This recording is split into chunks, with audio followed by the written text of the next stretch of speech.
عسلامة ومرحبا بكم في فيديو جديد. اليوم ان شاء الله بشارك معاكم وصفة البسكوي. هذيا بسكوي محبوب الجماهير، نحبوه صغار وكبار، ياسر بنين. اخذت الماكينة هذه قلت خليني نجربها وفي نفس الوقت نشارك معاكم الريسيت. كيف ما تشوفوا لهنا سهلة هي في الخدمة، ويخرجوا هكا 4 صويبع مع بعضهم يعني في نفس الوقت. هاكا الكمية في ساعة ما تكمل، جوست لازمكم شوية جهد باش تخرجوا الكعبات، خاطر لازم تحطوا البات وترزنوا من فوق باش يخرجوا الكعيبات. اما سهله راهي ماهيش صعيبه في الخدمه. وتوا يلا خلينا نشوفوا من بعضنا المكونات والطريقه.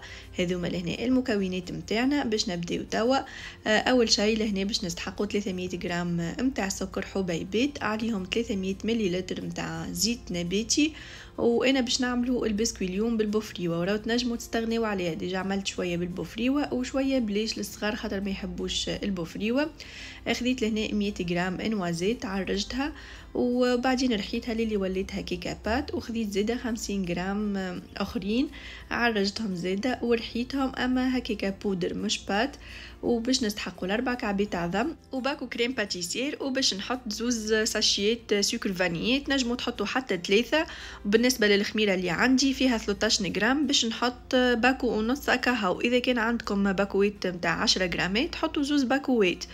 وبالنسبه للفارينه باش نبدا نزيد بشوي بشوي للي نوصل للقوام اللي حشتي بيه. انا حطيت لهنا كيلو في الصحفه، اما راني ما استعملتوش الكل، يمكن حطيت حكايه 750 غرام خاطر الفارينه اللي عندي المره هذه تشرب. دونك هاوكا تحطوا بشوي بشوي للي تنوريكم بعد القوام اللي حشتنا بيه. وحاجه اخرى بالنسبه للبوفريوه راهو تنجموا تستغنيوا عليها، اما اذا كان ماكمش باش تحطوا بوفريوه تعوضوها هكا بمغرفتين نتاع قشور برقدان، تحطوا زياده شويه عطرشيه، تنجموا تحطوا جلجل. دونك معناها انتم حسب المتوفر عندكم. انا اليوم اخترت باش نعملوا بالبوفريوه. ان شاء الله يبدا كل شيء واضح. توا باش نتعداو للطريقه. اخذت لهنا بول تبدا هكا كبيره شوي، حطيت فيها كعبات العظم. توا باش نكمل نحط السكر وباش نحط زياده السكر فانيي، وتوا باش نبدا نخلط للي السكر هذيك يذوب. ضروري راهو نذوبوا السكر باش هكاكا البسكوي يجينا بنين. اذا كان السكر يقعد هكا يتحثرب ما يذوبش بالكدا، راهو البسكوي من بعد يجيكم يابس. تنجموا تخدموا بالفوي هذيا، تنجموا تخدموا بفرشيته، تنجموا تخدموا زياده بالركضه اللي بالضوء، هكاكا اسهل والسكر في ساعه ما يذوب. وتوا باش نبدا نضيف الزيت بشوي بشوي، ما نحطوش الزيت كان كي نشوفوا صاي السكر ذاب. لهنا هذه عذبتني انا نحطه هي تتحرك، اما ضروري الزيت نحطوه هكا على مراحل ونبداو هكا نخلطوا، ما نحطوش مره واحده. صاي لهنا كملت حطيت كميه الزيت، وتوا باش نبدا نخلط بالباهي هكاكا بالقوي، يعني للي المكونات الكلهم يدخلوا مع الزيت، يعني كل شيء باش يدخل في بعضه. وتوا باش نحط البات متاع النوازيت والا البوفريوه والا البندق في بعض البلدان الاخرى باش تعرفوا التسميات الكل، نحطوها في المرحله هذه باش تدخل لي مع المكونات هذوما بسهوله. اذا كنت تحطوها من بعد مع النواشف راهي تقعد لكم هكا كعابر كعابر. وصاي لهنا هكا دخلت مع المكونات. وتوا باش نبدا نحط النواشف، وضروري راهو نغربلوهم. اول شيء لهنا حطيت الباكو متاع كريم باتيسير، الباكو هذيك فيه 40 غرام. وباش نحط توا الفارينه بشوي بشوي، الفارينه نغربلوها، الخميره نزيدها من بعد كي باش نحطوها نغربلوها. بالنسبه للفارينه هاكا تحطوا بشوي بشوي وتخلطوا للي توصلوا القوام اللي حاشتكم بيه.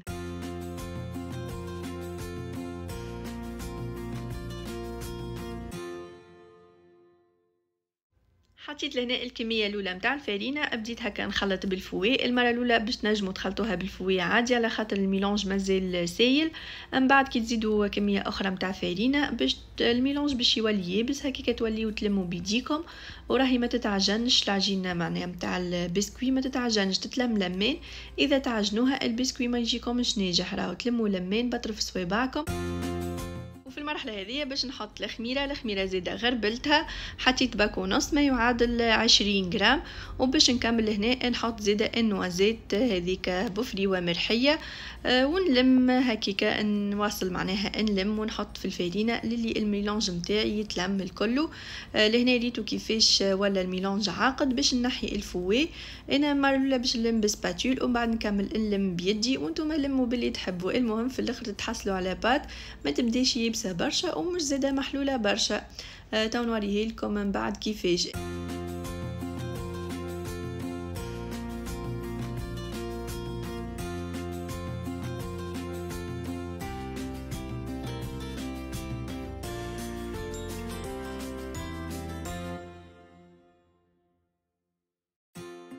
وصايي لهنا هذه البات نتاعي، هذيك الفارينه اللي فضلت لي وريتوها كيفاش البات تبدا طريه. ما لازمهاش سايله خاطر كوميم بات نتاع بسكوي وما لازمهاش يابسه. باش نبدا توا نخدمها في الماكينه. انا اول مره نخدم فيها الحقيقه، راهو هنا ركبتها بالغلط، اما حبيت نوريكم كيفاش كي تركبوها بالغلط ما تخدم لكمش. فيها تكنيك هي التابي هذه لازمها تكون من تالي باش تنجموا يعني تخدموا بها. ريتو كيفاش لهنا بديت هكا نعمل، حسيت اللي فما حاجه سافا با خاطر البسكوي جاي هكا من تالي وجاي باش يتقسم. ريتو كيفاش بدلتها حطيتها كيكا من تالي وبديت هكا نخدم.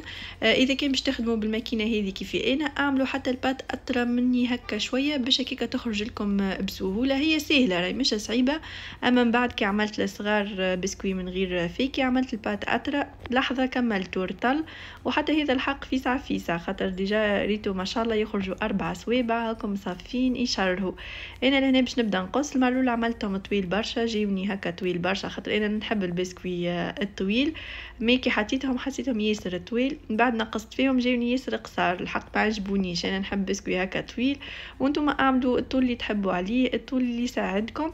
في الوقت هذا انا حطيت الفور، لازم خاطر نطيبوه على فور يبدا مسخن بالمسبق. انا طيبته على 200 درجه من فوق ومن اللوطه 4 ساعه، وكل واحد والفور نتاعو. مش يبدا الفور نتاعكم ياسر معناها نار قويه تحطوه 4 ساعه يتحرق لكم ولا حاجه.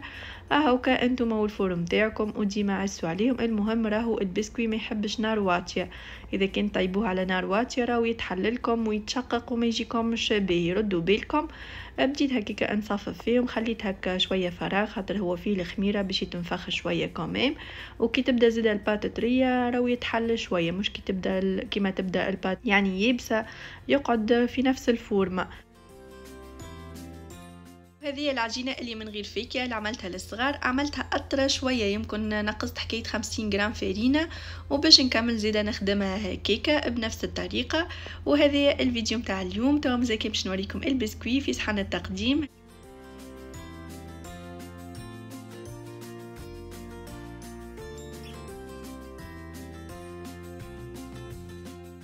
هذوما الكعبات اللي حضروا، شوفوا لهنا تبارك الله كيفاش محليهم، وراو يجي يتقرمش هكا. وكي تحطوه في الحليب يبدا طري كيف ما نحب انا بالضبط. حاسيلو نودكم نشاهيكم ان شاء الله تجربوا الريسيت وقدرة ربي باش تعجبكم برشا.